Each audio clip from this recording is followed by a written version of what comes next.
The topic of tonight's forum is creating new pathways to learning. What we're going to talk about tonight is where we've been, which is actually very significant, where we are today, exciting, and super exciting is where we're going to be going. Now, if you sit back and think, what does the next 20 years bring? It's, number one, of course, it's exciting, but number two, it's unpredictable. But what is clear and very clear is that our world is changing. And as it changes, we, or not we, but our children will be educated differently also. So tonight to speak to just that, our esteemed guests, Dr. Judith Wolanski, Superintendent of the schools, Mrs. Lydia Bellino, Superintendent of Curriculum and Instruction, Mr. John Katas, Technology Director, and the newest addition to our team, Mr. Bruce Friend. He is going to tell you a little bit about his experience. So without further ado, I would like to hand this over to Mr. Bruce Friend.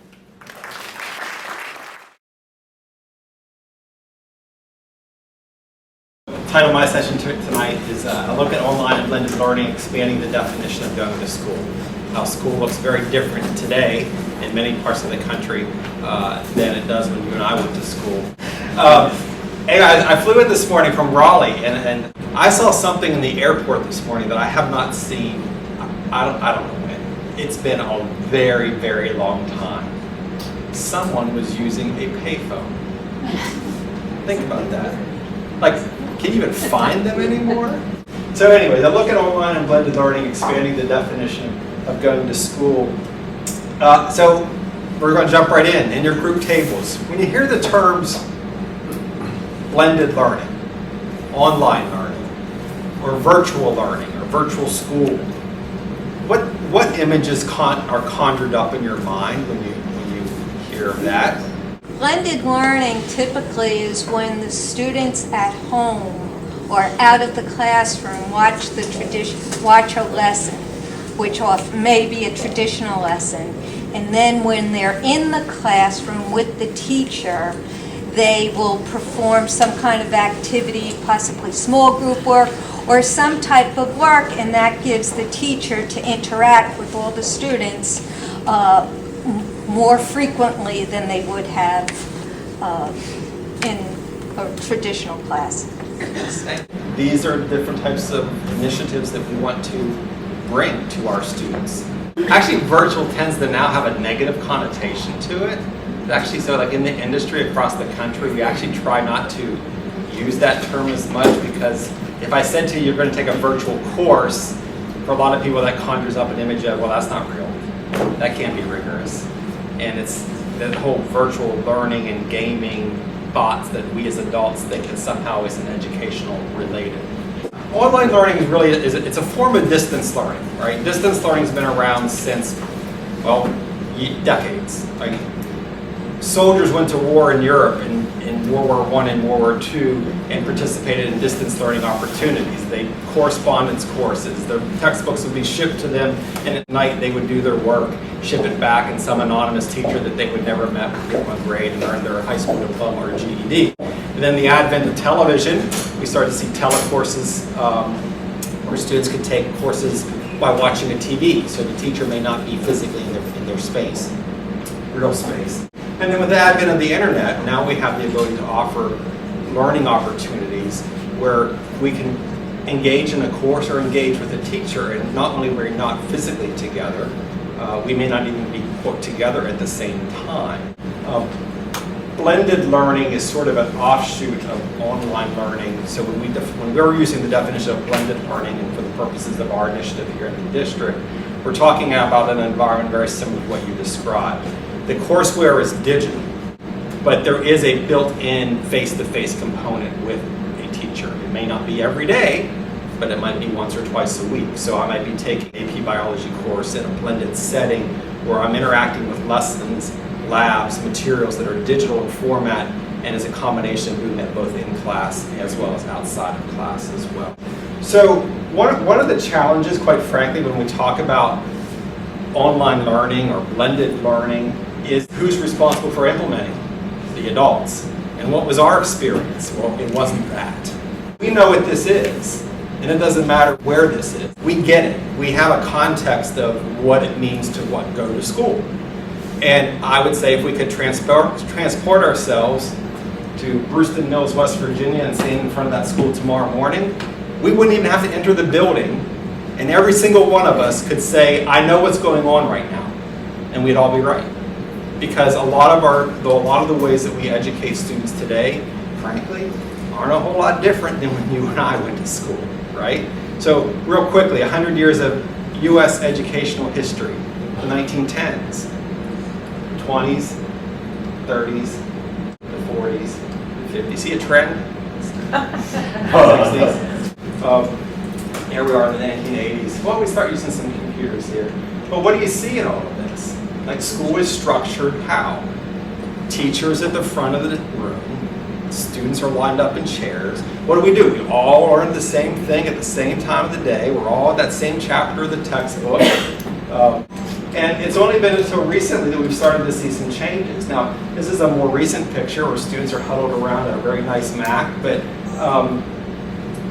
realistically, like, I don't know about you, but I don't share my computer with anybody else to do my job. How many people work in an office where you have to share your computer with somebody, right?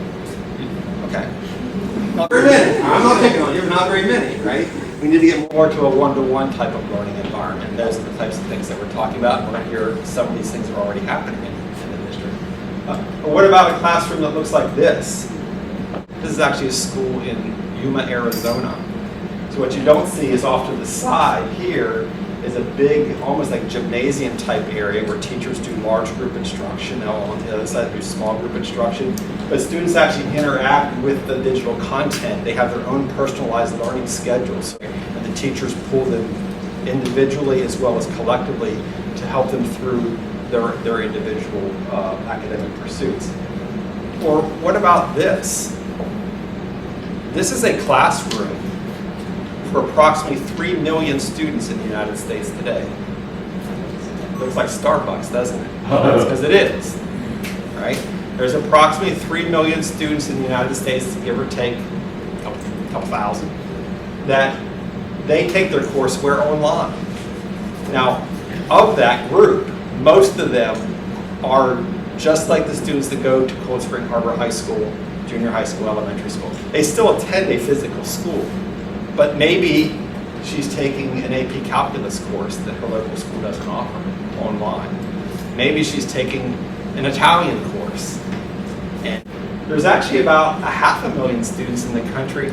This is how they get educated. I'm not saying they go to Starbucks, but they do all of their coursework online. Now, that's not the model we're talking about building here, so don't get nervous about that. But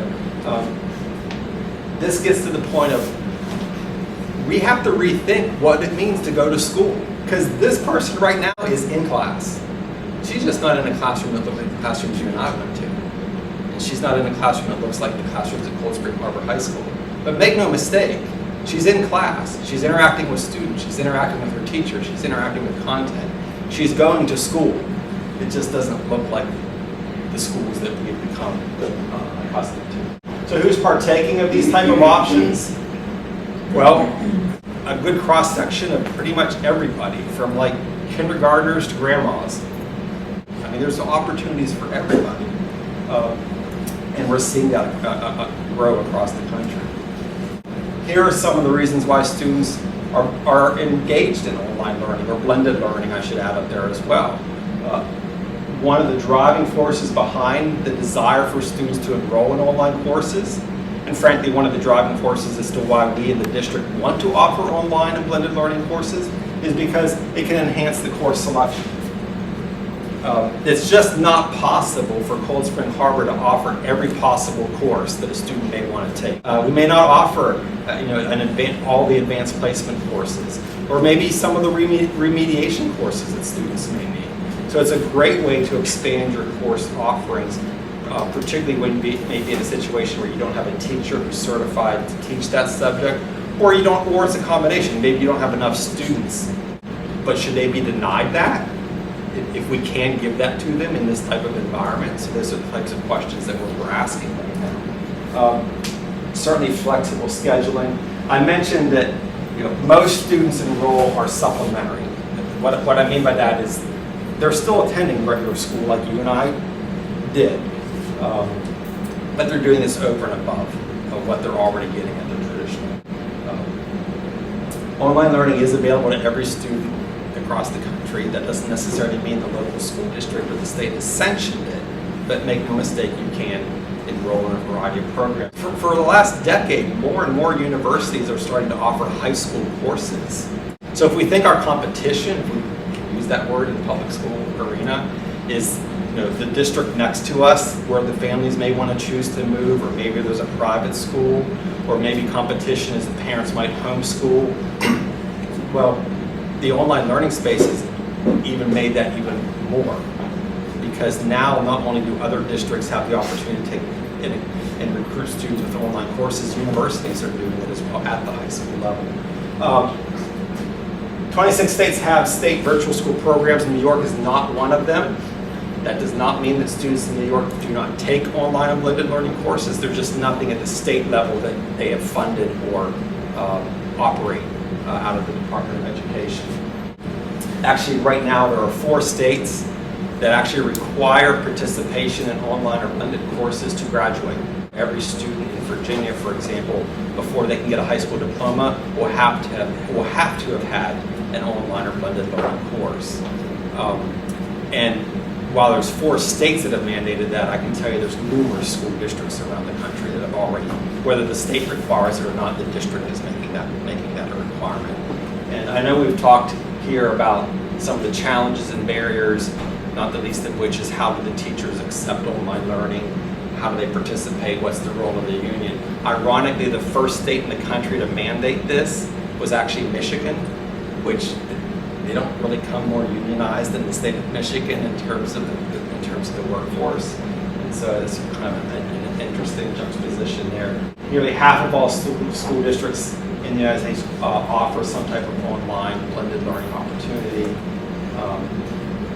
This is interesting, 90% of parents want their child in the class where mobile devices are used.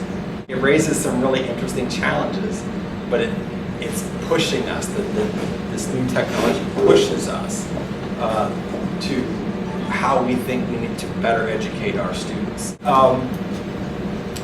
Do you see or perceive, it could be either one, that your students use technology more at home than at school?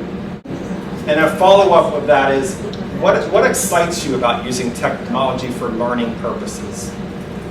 And also, what concerns you? What excites you about the use of technology for learning purposes? Maybe the answer is nothing. I don't know. Yeah.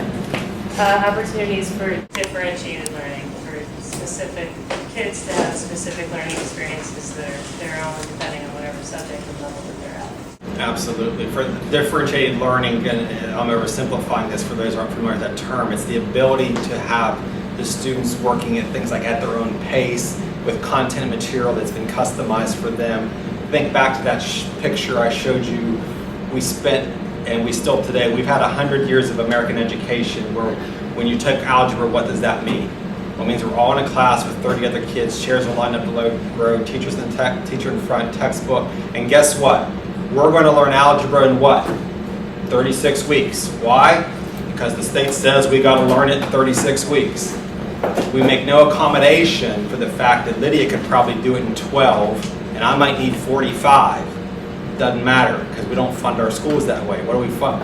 You're going to sit in a chair for 36 weeks. That's why you're going to need, that's how much time you need to learn algebra. So the differentiated learning. Other things that excite you about using technology for learning purposes? It's interesting. Makes it maybe more interesting for the students as well, more relevant for them. I mean, how many of you have a problem at home that your child doesn't like technology? Right? But yeah, it makes it more exciting.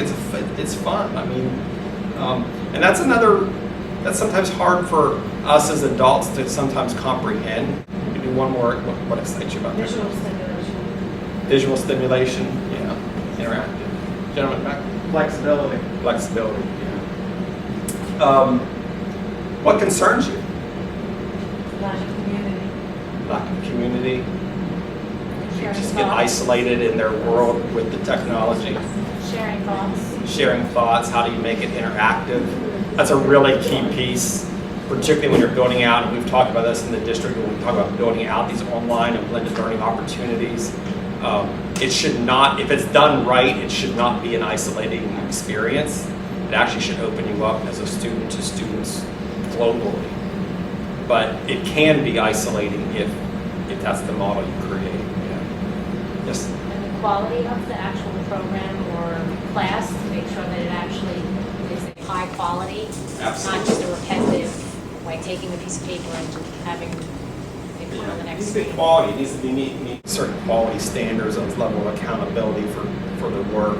It needs to be engaging. It needs to be interactive. I mean, I'm all about creating great online learning and blended learning options for students, but I'll also be the first person to admit that if all we do is take the biology textbook, put it online, have the student, I mean, that will bore kids as quickly as just giving them the textbook. The fact that it's online, our students are beyond that being exciting.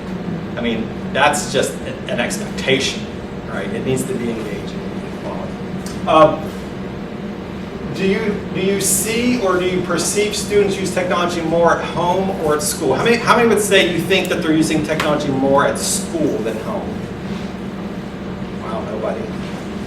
How many people think they're using it more at home than school?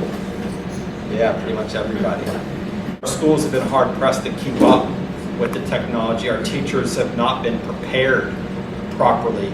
Again, I'm not picking on this district, I'm talking across the country, to teach with these type of tools. I mean, most colleges of education programs around the country today, if you can do PowerPoint, you can meet the state requirement to teach with technology. I mean, that's an embarrassment. So, wrapping up, we actually took the initiative starting towards the end of last school year, really, and then at the beginning of this school year, we pushed a survey out. Some of you may have actually taken it. We wanted to get feedback from our stakeholders, the faculty, the students, and the parents, about just some of these general issues, some of the types of questions we're asking here this evening. In terms specifically to online blended learning, what are their experiences, what excites them, what concerns them. Maybe some quick results here from that. When we surveyed the staff at the high school, 68% had taken an online course themselves, yet only 3% have actually even taught an online or blended learning course. So that's a pretty large number, particularly when you don't have a history in the district of these courses being offered to students. So close to 70% of the, and what were they for? Most of these were for like teacher professional development or maybe personal interest. And when we asked them what they liked most about the environment of being an online student, it was convenience and flexibility. I want you to remember that for a second. Remember these numbers. About 70% of our staff have taken an online course, and these are the primary drivers as to why they were interested in taking that online course. We asked the students some questions too, like, well, how would you rate your skill set in using computers and the internet? Suffice it to say, everything here is either they are somewhat proficient or very proficient, and we had 0.8% of the students, so whatever 0.8% of 128 is, that's how many students who took the survey said they don't know anything about computers. Which is pretty interesting given that the survey was online, if you think about that. We also asked the students, what's the main reason you use a computer and the internet? Number one, I hope my daughters would answer this, it was for school assignments and research. Number two, and sometimes you see this as the number one answer, was for social networking. Facebook, Instagram, LinkedIn, Twitter, of course. And yeah, there are other categories, games, keeping informed of local news. But again, they're using the technology for educational purposes, whether the teachers in their classrooms are directing them to or not. They're just going to gravitate to it. Have you ever taken an online course? 86% no. So think about that. 70% of our teachers said they had, and they did it for convenience and flexibility, yet 86% of our students said they have not. Would you be interested? 45% said yes, about 20% said no, about another 38% said they're not sure. That's actually not surprising. If you have no history of taking an online course, you might not be sure if you would actually want to take that type of learning environment. And the most important reasons why they would be interested, number one, for those that can't see in the back, number one was what we're talking about, the ability to take a course not offered at the school. Number two was the ability to work at my own pace, the ability to access a coursework at my own convenience. I thought this was pretty insightful for our students. What concerns do you have about like an online course? The number one concern raised was, would they have enough time in their schedule? And then with the last wrapping up here, parents. So again, some of you may have taken this survey. Have you ever taken an online course? It was about, golly, it couldn't get any closer than that. 49.1 said yes, 50.9 said no. And for what reasons should the school district initiate online learning? The number one reason parents said was for tutoring. Expanding course options for students. Your challenges are not like, just being very candid here, not like some of the challenges with other school districts I work with. And you've got a great system, great leadership. You know, you're graduating your students, they're going on to college. And guess what they're going to do when they go to college? They're going to be engaged with online courses. I think the number is like 96% of colleges and universities today have online courses as part of their study. Anyway, that's our kind of some of the driving reasons why we're looking at going down the initiatives that we have here in the district. I mean, if there's 10 steps to take, we're kind of at step 1.5 right now. And like, as always, the first step is like the commitment to move forward is sometimes the biggest step to take. But it's very exciting, and it's very exciting when I talk to the superintendent and her leadership team, previously meeting with the foundation, and the excitement around this to bring these type of learning opportunities to students in the district. This is not a replacement of no one's suggesting that Cold Spring Harbor High School is going to be shuttered and just tell students to stay home, that's how you're going to learn. That's not what we're talking about. But we are talking about the opportunity for them to learn differently, expand who their fellow students might be, right? And the opportunity to have learning might, in some cases, maybe be more personalized or courseware that they can't actually get here in the district. So it's very exciting. So hats off to the leadership here, and thank you for giving me part of your meeting tonight. So. Things really have changed a lot, and students have come to expect that they are going to be engaged, that there is going to be excitement in the schools. What I'm going to do is just one slide, and I'm going to talk about the steps that the district has taken, once again, to prepare us for where we are today and for the future. Before 2006, there was no full-time technology director. Back then, we also increased our internet access, and we worked with Long Island University to offer a master's in educational technology. So we acknowledge that the teachers really need to be brought up to speed on how technology works, how it can be integrated into the classroom, and the different ways that it can make learning engaging for students. Moving ahead, we created a digital art lab, Macintosh equipment, and state-of-the-art. We could offer a Gateway to Technology course, which every 8th grader takes, and they're exposed to 3D modeling using computers. They're also exposed to robotics, where they build robots and they program them. Very exciting. And we also replaced every desktop and laptop in the district in this 3-year period because they were old. They couldn't run any of the newer software. And at that time, we also upgraded all of our servers, and we put them on a virtual platform. It's more efficient, it's less expensive. We completed our 21st century classroom project. What that means is every instructional area in every building whether it's a classroom or library, has a minimum of one computer that's connected to the internet, that has a projector, that also has an interactive whiteboard, so students can come up and actually take part in the lessons, a DVD VCR receiver with a sound system, so it's a full multimedia classroom. And because we have a projector in each room, it actually is allowing us to do online video morning announcements in our schools, which is pretty cool. So the students actually have taken that on as their project, and every morning they do video announcements, and they're going to have the weather and all kinds of things. So instead of just hearing it coming over the loudspeaker system, doing the pledge and students' birthdays or whatever it is in the elementary buildings, there's actually students behind a desk reading the news. This is what's happening today. And one of the biggest enabling things that we did was we put in the district-wide wireless network. Now, just about everybody has Wi-Fi at home and they can get on wirelessly. We didn't have a Wi-Fi network. We had a couple of hotspots here and there, particularly supporting the iPads that were out there already. But now, regardless of where you are in the district, you can get online. Now, that is so critical because it really enables the whole mobile computing piece. The CSH virtual desktop was another huge project for us this past year.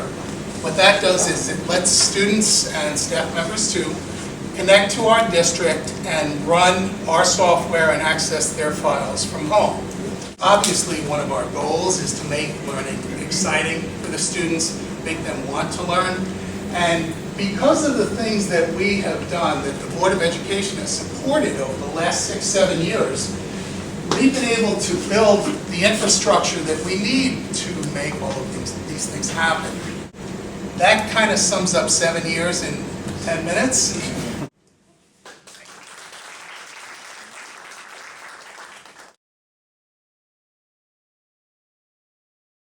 Now you get to see what the students experience. If I were to ask you what you think is the primary major that students, because we do, when students take SATs, the question always is, do you know what your major is, and if so, what will it be? Does anybody know what the number one major is in Cold Spring Harbor? Business. Wow. Business is, 30% of our students declare that they intend to be business majors. And we started to think about what can we do to basically give them something that they really might benefit from and enjoy. And that brings us to a course that we're offering this year for the first time, and it is a virtual enterprise course. Now, virtual enterprise it's an international program. There are 23 districts on Long Island that participate in this program. It's an entrepreneurship program. The students in this class learn how to organize and run a business.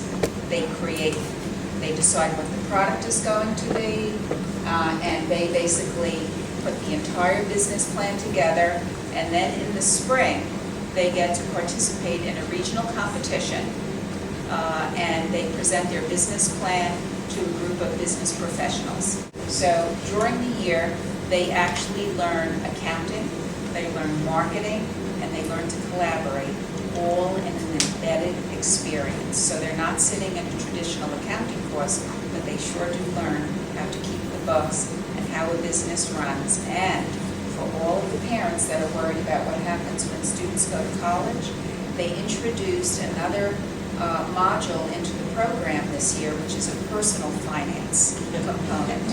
So they are getting paid for the first time this week, and they have to manage their finances. They have to live within a budget, they have to spend their money, they have to purchase services. I would like to be the first person to introduce you to the Cold Spring Harbor Virtual Enterprise product, which is CERST.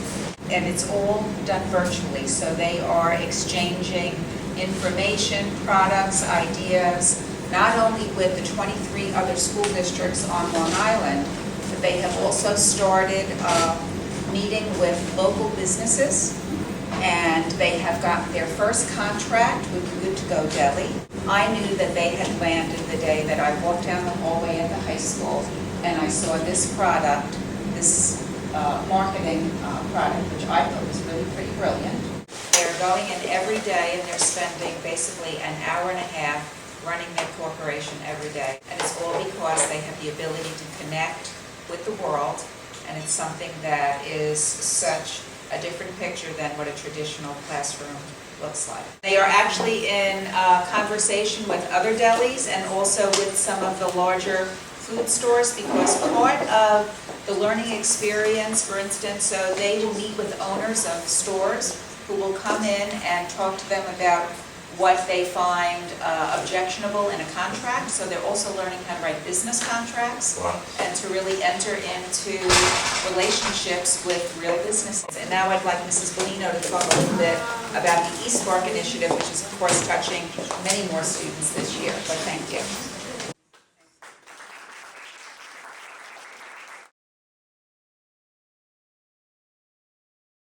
I'm going to close by showing you two more projects and initiatives that we've been engaged in that I think are also creating new pathways. This summer, we made the decision that we didn't want to fund something that was an individual classroom project. We really wanted to do something that was more systemic and to affect more children across the district. And so we chose several grade levels. We chose first grade, third grade, children that received support in fourth grade, one 7th and one 8th grade English class, and one 7th and 8th grade math. And we did that because we really wanted teachers to do two things: to be able to collaborate on the work, and we also wanted to do what we talked a lot about tonight, which is differentiate. And when we met with the CEO of this company, eSpark, we really saw that they were able to take the data that we gave them, whatever data we chose to give them, and input it into their program, determine apps that they would put onto iPads for our children, and those apps would be differentiated based on the data that we gave them. And when we met with these people from eSpark, we thought this is exactly what we need. And actually, I'm going to give you a little introduction to a teacher, Miss Nancy Cadence, and she's going to tell you a little bit more from the teacher's perspective. The other thing we were very impressed with eSpark was how they vet the apps. Their criteria is the app has to be aligned with the Common Core Learning Standards. The app has to be an app that has scaffolding built into it, so that when a student maybe makes an error and gets something wrong, it drops down to something easier, and likewise, if a student is successful at something, it registers that and the items can get harder. They also have data tools for teachers and for students, and the student sets their own goals, and nothing is more important than when a goal is crystal clear, you set it yourself, and when you can self-assess. So that process of self-assessment and self-evaluation that probably is the most important thing. For us, it was the personalized learning, as you can see, which again is about individual goals and about that differentiated learning piece. We wanted them to dip their toe into blended learning, create opportunities certainly for the kids to be independent. I want to show you one other initiative that we're working on that I'm also very excited about, and this is something that we're going to be using in fourth grade. What this is a program where children can create their own ebooks. And they not only can create them, but they can have them on the virtual bookshelf as they do on their iPads. So it creates a way for them to engage in something that we call digital writing. So rather than using paper and pen, they're learning how to navigate a different kind of environment, a digital environment. You can see that the many choices the student would have to make: the photo capabilities, the music, there's her voice recording capabilities. They can move, enlarge, reduce. So just like you would have on your iPad, the student can register their book. I'm going to close by saying that we do think about the future, and our intention with these particular initiatives is that we would like to expand the iPad initiative with eSpark and the use of the apps with the iPads, and because we want to, of course, enable kids to read their own stories and books that they've written, as well as their peers, and to demonstrate the commitment of the board. The goals that the Board of Education has set this year do encompass and include all of the different initiatives that we spoke about tonight, the personalized learning and the feasibility of the online